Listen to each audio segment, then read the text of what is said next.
I haven't even chiseled the feeders out of the ice yet. Already got 5 of them checking out the chute onto the trailer. I was able to get the feeder chipped out. It's up in the front of the trailer. Already got 2 of them on. There's the 3rd one. Thing is, we're only supposed to be taking 3 on Monday morning, so it won't be hard to get them on the trailer. It's going to be hard to just keep 3 of them off. Easier than I thought. They're all ready to go. Of course, they don't know where they're going. We got to get 3 of them off because the other 3 don't go for another 2 weeks. Of course, the 3 that aren't going for another 2 weeks are the 3 up at the front. These 3 big ones back here are the ones we want to keep on. Oy vey. Now, get used to going on and off there, biggin. Well, we're out here hanging with our boys today. This is McAdoo here. He's getting some of his supplemental grain for the day, give him some energy, help with his digestibility of his dry hay. Oasis over here enjoying his as well. We're finally out of the polar vortex. No more digits with highs in the singles and teens. We're actually around 33 degrees today. Started the day with a little bit of freezing rain and snow. And, well, as you can see, snow is still falling right now, but hey, I will take this. I am praying for mud.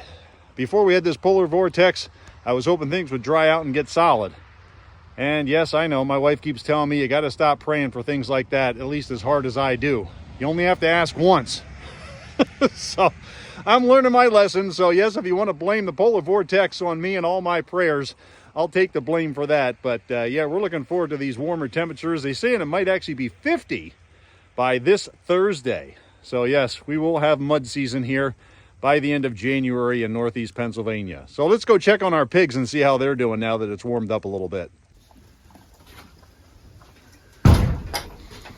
Our piggies don't seem to mind the colder temperatures because they're just hunkered down in here in their pen underneath the heat lamp. As you can see, they got plenty of food and water out here.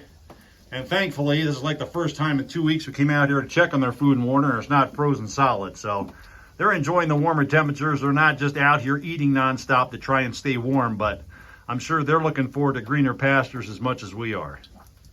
Well, as you can see, the weather around here is consistently unreliable. Our cows over here are getting a nice bath, even though now they look dirtier than when it was snowing.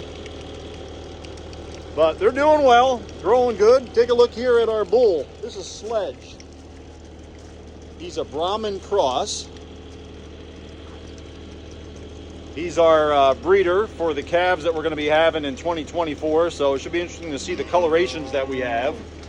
You see Velvet here behind him. She'll be the first one that's going to be calving. Right here, Velvet will be calving her first calf, and she'll be the first one calving this year. She came out of a red and white cow, and her dad was gray. Now she's completely black. And you look at Sledge here, and he's mostly brown, even though he looks black now because he's wet. A little bit of white there. He almost resembles his mom.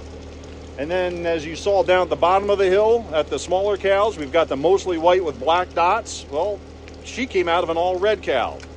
So we just never know what we're going to get. But we do know that we've got some good docility here. He's a good boy, but we still got to keep an eye on him and not completely turn our backs. So I'm going to get them some baleage, help keep them warm. Then they'll be eating and then heading into the barn to dry off for the evening. Predictability. Just like the weather, it's nothing that can ever happen when you're a rancher or a farmer, whether you're raising dairy cows or beef cows.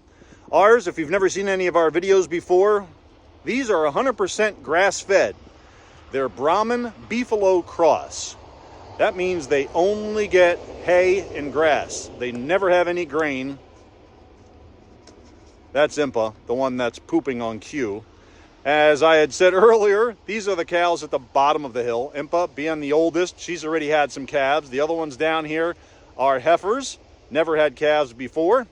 And they're down here so that they don't get bred too early. As you can see, we have a variation of colors and of sizes. The smallest one there, that's walking away now, the all brown one, that is Impa's heifer from last year. So as you can see, the variation in colors is kind of like a box of chocolates. You never know what you're going to get, especially here on the Coon family farm.